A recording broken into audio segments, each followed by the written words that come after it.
Counterpoint, the general knowledge music quiz, chaired by Paul Gambaccini. Hello, we're here in the north of England again at the BBC's Media City Studios in Salford.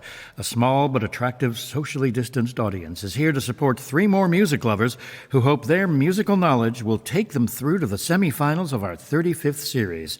Let's meet them. Hello, I'm Alex Nolan. I'm from Ynys Mon, and the first album I owned was the self-titled debut by Placebo. Hi, I'm Ian Sutherland from Coventry, and the first record I bought was You Really Got Me by the Kinks. Hello, I'm Sarah TREVARTHAN from Manchester, and the first album that I bought was Sgt. Pepper by the Beatles. Welcome, all three of you. Here's a quick tune-up of the rules. In the opening round, I ask you musical general knowledge questions in turn for 2 points apiece. If you can't get the right answer to your own question, I'll open it up for a possible bonus point for someone else. To borrow from the song, I feel it in my fingers, I feel it in my toes. Well, love is all around me as we start with the first question for you, Alex Nolan. 2022 is the 30th anniversary of Whitney Houston's recording of I Will Always Love You for the soundtrack to The Bodyguard. The song was originally written and recorded in the 70s by which American singer-songwriter? Roberta Flack. I'm sorry, that's not right. And Sarah knows it's Dolly Parton. And that's right, for a bonus point. We keep the love theme going with music for you, Ian Sutherland. Here's the Monkees' Sunny Girlfriend. Which of their troupe is on lead vocal? She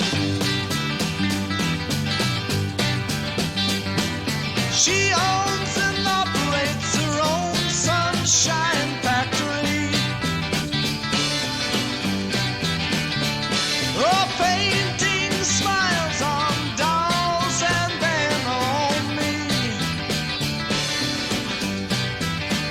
She's my sunny girlfriend and personality. Let's try Davy Jones. And I'm sorry, that's a wrong try. And Sarah knows it's... Peter Tork. Actually, she doesn't know it's Peter Tork, because it's not Peter Tork. Alex, there are only two left. Oh, I couldn't name either of them. And that's sad news for Mike Nesmith, who passed away in December 2021. He was the member of the Monkees who heard a different drum. Sarah, in the UK pop charts, the Monkees reached number 1 in January 1967 and number 5 about a year later with different songs containing the same word. Which word? Believer. Yes. I'm a Believer and Daydream Believer. Alex Nolan. Some music to make you daydream. Here's a recording by the Northern Sinfonia, who are now known as the Royal Northern Sinfonia. You're going to hear Romance, a work written in 1928, but not published until 1952 after revision by its British composer. I'd like you to name him.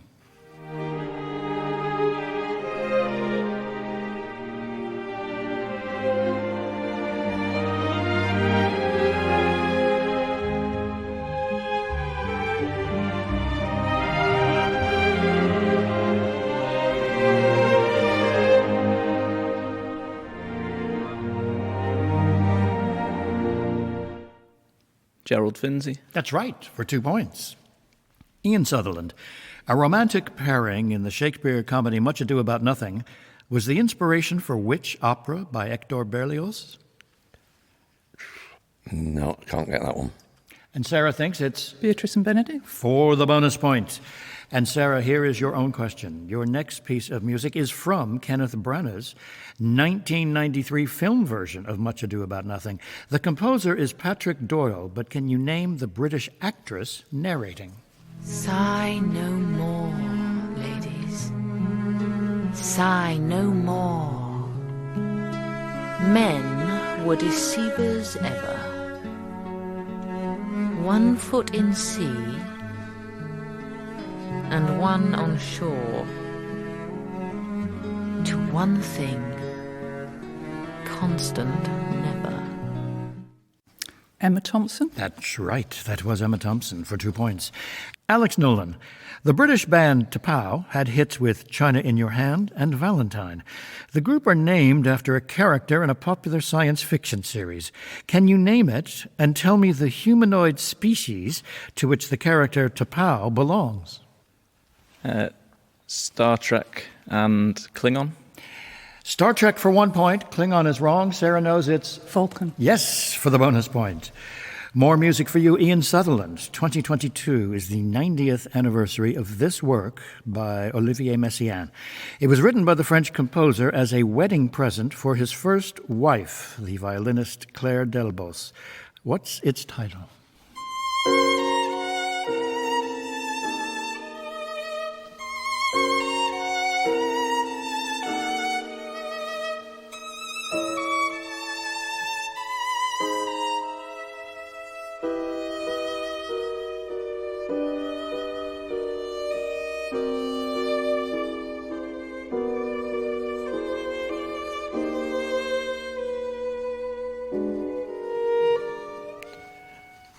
Poem pour me.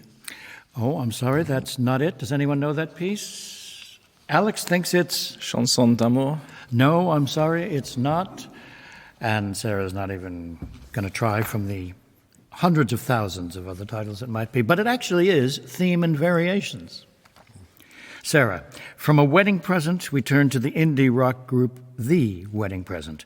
Forming in Leeds in 1985, they've charted a total of 18 singles in the UK Top 40. Their debut album was named after which legendary footballer? George Best. That is right, my old friend George Best from Breakfast Television days. What a nice man. Alex Nolan, some of the best in opera for you, with one of the most famous of all duets. Here, Nadir and Zerga recall falling in love with a priestess passing through an adoring crowd. Please name both composer and opera.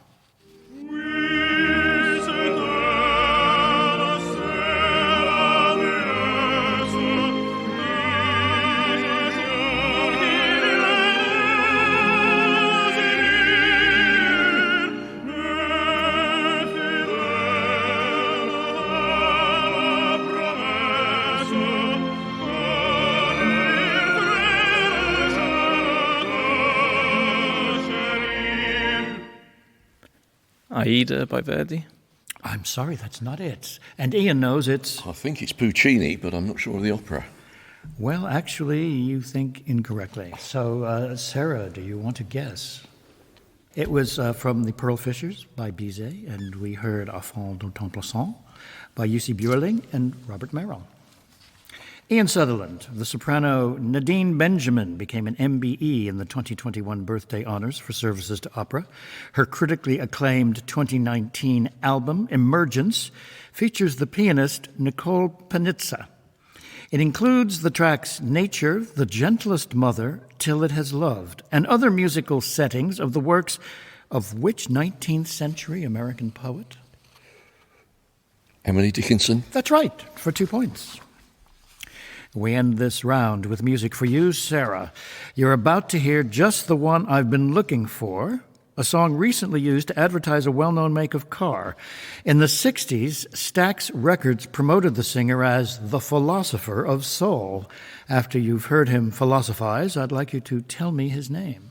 I've been searching for a long time to find somewhere to be mine. I never thought you'd come along, but now that you're here, all my worries are gone. Oh, sweet you, all of my dreams have come true. You see, you're just the one I've been looking for. Johnny Taylor. That's right. You've got it right for 2 points. Probably his most famous bit of philosophy on Stax was, who's making love to your old lady while you're out making love? And in our first round, let's look at the scores. In third place with 2 points, Ian Sutherland.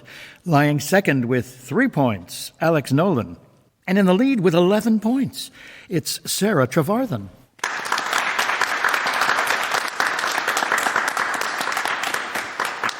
In our second round, our competitors take turns in the spotlight for individual questions on a musical category or theme. They'll choose from a list they've never heard until now, and for which they've had no chance to prepare. Here come today's choices. Classical Love and Heartbreak, Just a Minuet, teen movies of the 80s, soul music, spelt S-O-L-E, and ramblings. You choose in the order of your scores at this point. So, Sarah Trevarthan, you're in the lead. What would you like? I will try soul music. And for you, Alex Nolan? Classical Love and Heartbreak, please. That leaves 3 for Ian Sutherland, Just a Minuet, teen movies of the 80s, and ramblings. Just a minuet. Remember, we don't pass the questions around for bonus points in this round. We start with you, Ian Sutherland, and your questions on Just a Minuet. The name minuet is given to a musical composition, often written to accompany a dance, and usually in what time signature? 6/8. We'll give you one. The correct answer is 3/4 time, but of course you had the correct ratio. For the point. The following minuet may conjure images of 5 criminals pretending to be classical musicians in the 1955 film The Ladykillers, but it has featured in more recent movies too, including Quartet and Nate Parker's Birth of a Nation. After you've heard it, I'd like you to name the composer.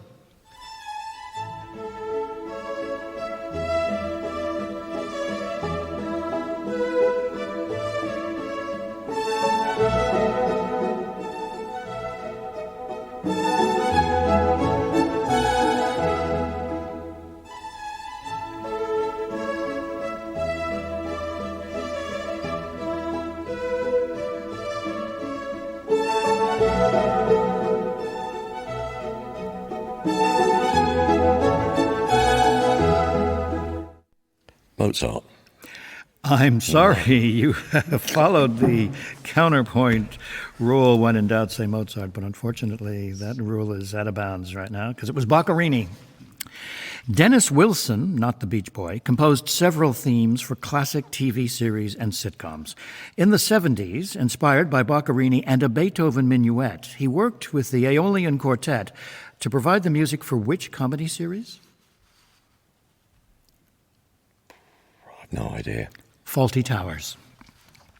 Dance of the Blessed Spirits is part of the story of an ancient Greek hero's despairing quest to find his love and bring her back to the human world.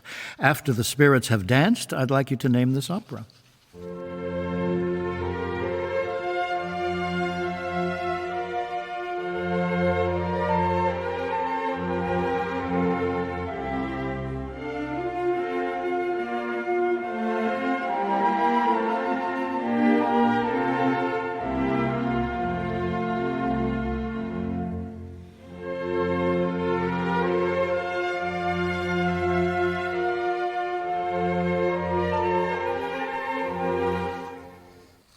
Foxed again. And I'm afraid there's no fox in Orfeo and Eurydice. Haydn's Minuet and Trio from his Symphony No. 47 includes some clever musical trickery to create a piece that's perfectly symmetrical. The second part of the minuet is the same music as the first part, but in reverse. This inventiveness inspired the work's nickname, which is what? Backwards and forwards. It's a nice try, but it's the palindrome. Time for more music. Here's a popular country artist take on Bach's Minuet in G from the re-release of his album Red-Headed Stranger. Can you name him?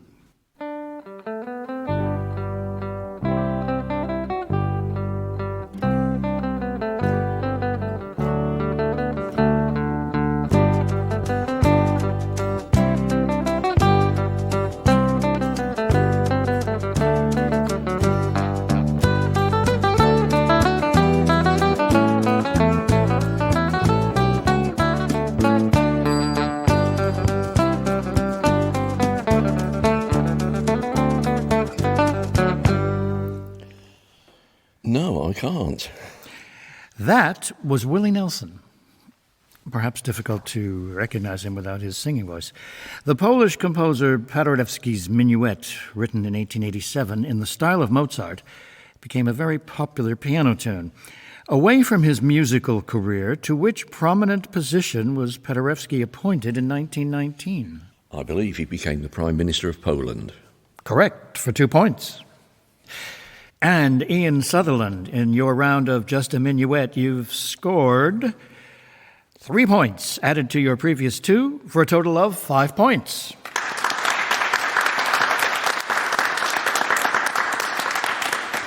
Alex Nolan, get ready for classical love and heartbreak. In Blake Edwards' 1979 movie 10, which work by Ravel is playing when Dudley Moore and Bo Derek make love? Bolero. Correct. Earlier, we mentioned the influence of Shakespeare's Much Ado About Nothing in opera and on film. For 1 point, can you name which of the Bard's plays inspired this orchestral work? You'll get a 2nd point if you can also name the composer.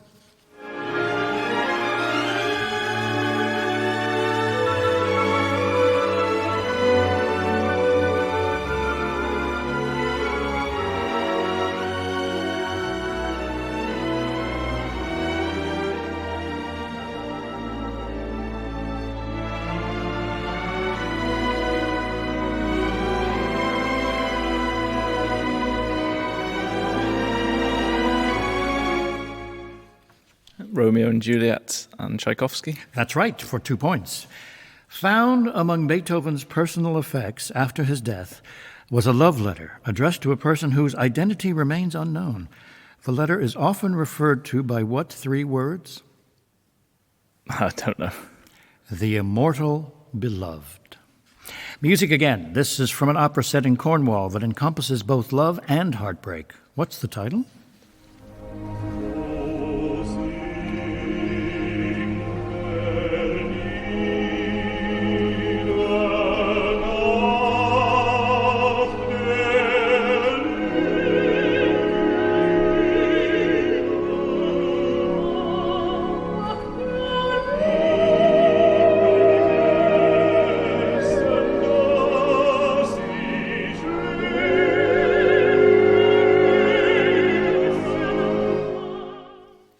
Tristan and Isolde.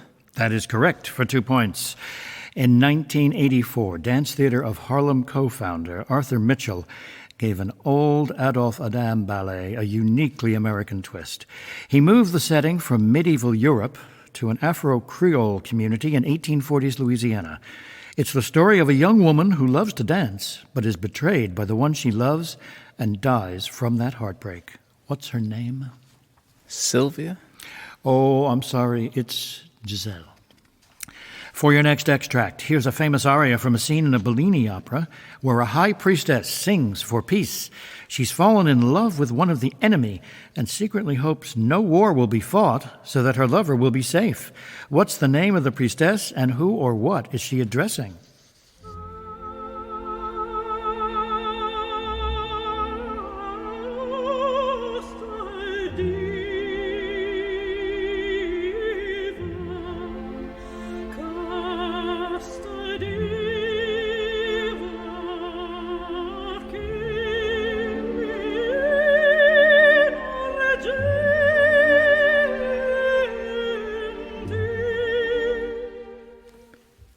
The priestess is Norma. Is she addressing the goddess of love? Oh, I think we should give you that one. It's Norma, yes, that's a point. And it's the moon goddess. But it is a goddess, and it's performed by a goddess who's Renee Fleming. Franz Schubert's bittersweet song cycles Die schöne Müllerin and Winterreise are based on poems by which writer? Schiller. Oh, I'm sorry, it's Wilhelm Müller. And so, Alex Nolan, in that round, you scored 8 points. Added to your previous 3, you now have 11 points. And now, Sarah Trevarthan. You're ready for soul music. In which 1984 film musical starring Kevin Bacon has the fictitious town of Beaumont banned dancing? Footloose. Correct. Here's a Scottish singer-songwriter whose footwear has made him very happy. Can you identify him? Hey, I put some new shoes on and suddenly everything's right. I said, hey, I put some new shoes on and everybody's smiling. It's so inviting. No, short on money but long on time. Slowly strolling in the sweet sunshine, and I'm running late and I don't need an excuse, 'cause I'm wearing my brand new shoes.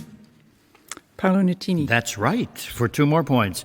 Contemporary decency prevented the exposure of a bare ankle in Rossini's La Cenerentola, an 1817 opera based on the fairy tale Cinderella. The glass slipper left behind at the ball was replaced by which item of jewelry? An earring? I'm afraid it was a bracelet. Footwear is important to the Grammy Award-winning organist Cameron Carpenter, who often features a screen at his recitals so audiences can see his feet on the pedals. Here, his white leather shoes assist with a renowned composition. Can you name both composer and work?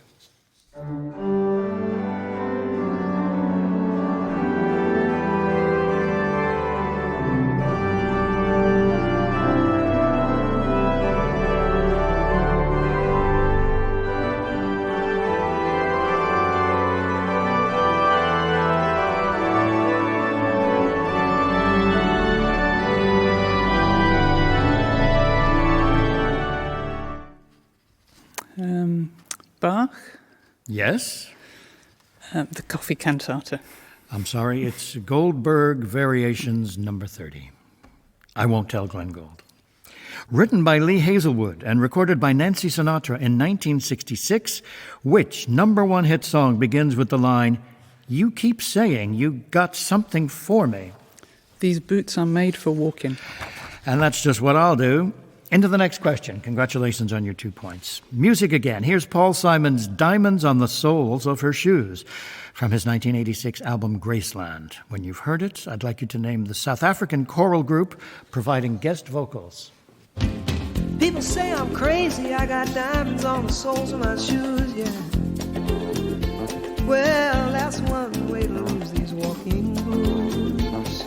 Diamonds on the soles of my shoes.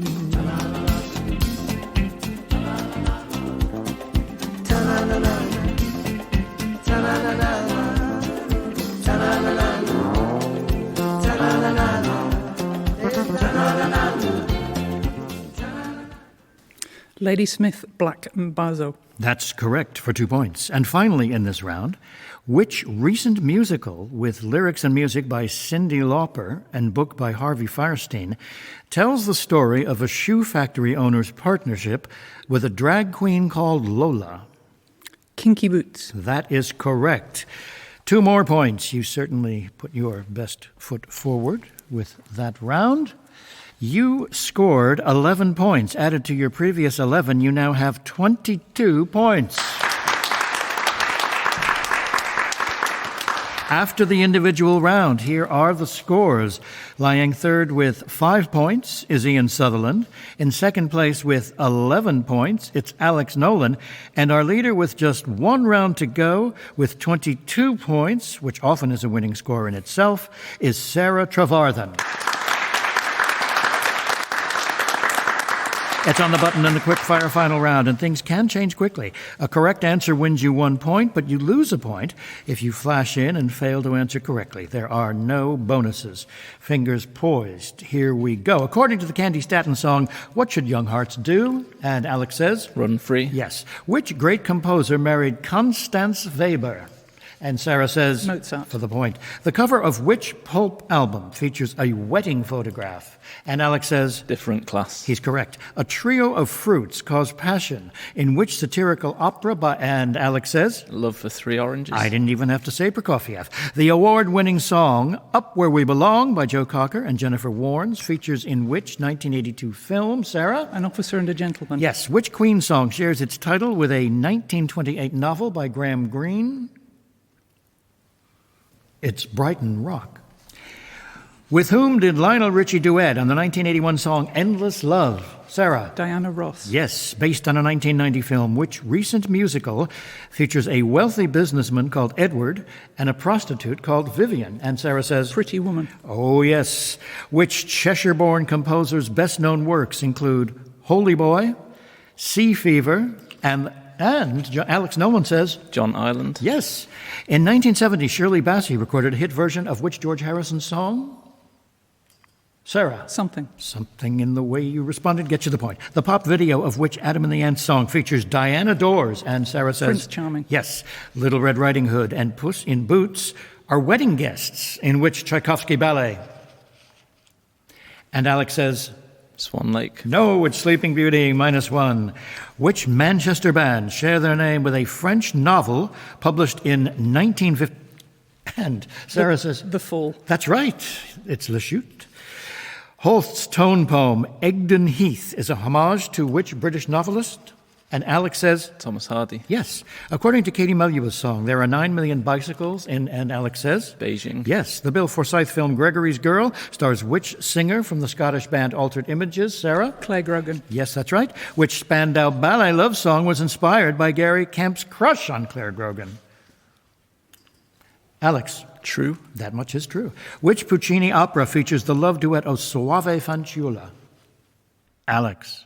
Fanciulla del West. No, it's La Boheme, -1. Carpal tunnel syndrome affects what area of a musician's body, Sarah? The wrist. The arm. We'll give it to you, yes. It's wrist is correct. Hands, fingers, yes. Finally, Monday's blue, Tuesday's gray, and Wednesday too. Thursday, I don't care about you, it's Alex. Friday, I'm in love by The Cure. That is correct. Friday, I'm in love by The Cure. That gives you a point. And let's see if you are in love with these final scores. Third with 5 points, Ian Sutherland. Second with 17 points, Alex Nolan.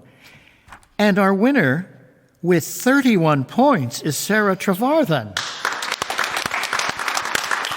I think 31 is the highest winning total I've ever had as host of this program. Very well done, Sarah Trevarthan. We'll see you again in a semifinal in just a few weeks' time. Thanks to the other two of you, of course. And I know that you, as I, could only stand by and gaze in admiration. Join us for the last of our 2022 heats next time when another trio of music lovers will be with us here in Salford, contesting the one remaining place in our semifinals. Until then, goodbye.